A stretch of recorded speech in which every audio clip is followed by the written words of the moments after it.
ngir gëna mëna jot ay vidéo xibaar abonneel ci chaîne YouTube bu Caaroy Info TV nga daal di bës li nga xam ne moo di cloche bi ngir mën a jot yooyu les notifications. Elle est la sous ma prunelle. Je l'admire et je la trouve belle. Elle m'inspire et me donne des ailes. Elle m'attire par sa beauté naturelle et me fait lire les étoiles du ciel. Elle est là, elle est vivante, elle est admirable, elle est ravissante. Elle montre une diversité de fleurs palpitantes qui reflète la diversité de toutes les couleurs attirantes. Puisqu'il est déjà ici, c'est la teranga, le partage, elle est accueillante. Avec la diversité de ses langues charmantes, le khalkoula, le wolof, le diola, entre autres langues parlantes. Pourquoi chercher loin? Ici on a tout, disait Gérard Dieu. Et si tu as toute la connaissance du monde et que tu ne sais pas qui tu es, eh bien, tu ne sais rien, car la connaissance commence par la connaissance de soi. Ainsi je creuse mes terres, ainsi je suis sur l'atmosphère. Pourquoi suivre la tradition des autres êtres? Moi, je suis à la recherche de mon ancêtre. Je cherche dans les cimetières, j'ai réveillé certains de mes grands-pères. Ils répètent tous qu'ils sont maîtres et que les autres étaient derrière leurs fenêtres.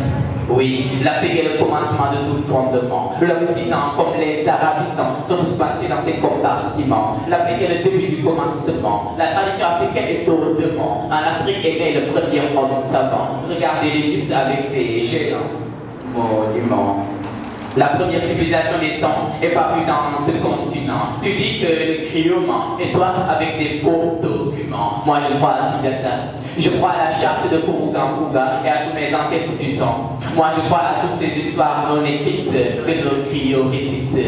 Disait encore Cher Benjo, l'Afrique est le début de la vie, berceau de l'humanité. Avec sa tradition et ses patries, on vivait dans la vivacité de la chance. Ma tradition est la quintessence de toute existence. Elle est l'essence principale de la présence de toute tendance. Elle est immense. J'aime la cadence de ces danses au rythme des cadres de basse. J'aime la romance et l'élégance d'un roi devant l'arrogance et l'élégance d'un roi à la puissance. Mais la renaissance, moi, j'attends la nouvelle naissance de ma tradition à la magnificence. Moi, en tant qu'Antorodo, originaire du Foudodo, ma tradition, Papa Texi. Moi, en tant qu'Antorodo, du nom Sao Pulo, dont même le diable à Moussa Sao, du Sekoubé Sao, ma tradition, je te abris le drap sur elle, je n'ai pas besoin d'aller loin, elle est là sous ma prunelle, je l'admire, je la trouve belle, elle m'inspire et me donne des ailes, elle m'attire par sa beauté naturelle, elle me fait lire des étoiles dans le ciel. Merci beaucoup. Merci. Vraiment, c'est un sentiment de soulagement parce que ça fait 2 ans que j'écris ce recueil de poèmes.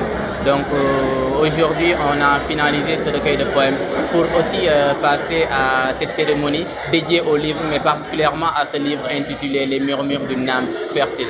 Donc vraiment, c'est un soulagement et je remercie tous les gens qui sont venus assister à cette activité. Mon inspiration vient de tout parce que je ne rejette rien. Mais particulièrement ça vient aussi de cette localité de Diamaguène-Sicap-Mbao. Ça vient de l'éducation que j'ai eue avec mes parents et ma famille. Donc c'est une inspiration vraiment qui est diversifiée, qui a une diversité. Le recueil de poèmes est composé de 2 parties. La première partie est intitulée Les prémices, qui regroupe 15 poèmes. La deuxième partie est intitulée Muse et ça est composé aussi de 15 parties. Donc en tout, le recueil de poèmes est composé de 30 poèmes. Sur le contenu, pour parler du contenu, je pense qu'on va aussi parler du titre.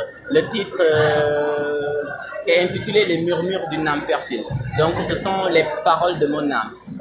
On peut dire une âme d'enfant ou bien une âme de poète. Et cette âme est fertile parce qu'il y a beaucoup de choses que cette âme nous rencontre. Donc vraiment, ce sont ces murmures que j'ai traduits dans ce poème, dans ce recueil de poèmes.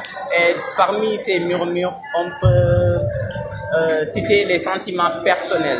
Je peux dire les premiers sentiments qu'une personne bien sûr a pu avoir durant sa vie. Donc ce sont ces sentiments. Il y a aussi l'histoire, il y a aussi la science, il y a beaucoup de choses. L'œuvre c'est plus de 80 pages, je peux dire. Donc comme je viens de dire tout de suite, à chaque fois que je fais une production, j'essaie moi à chaque fois de tuer cette production pour faire d'autres productions. On a un plan de carrière, on a des objectifs et on veut vraiment atteindre ces objectifs. Et vraiment à travers peut-être ce qu'on fait, notre art du slam, on veut vraiment aller beaucoup plus loin. Oui, parce que notre objectif premier c'est ça.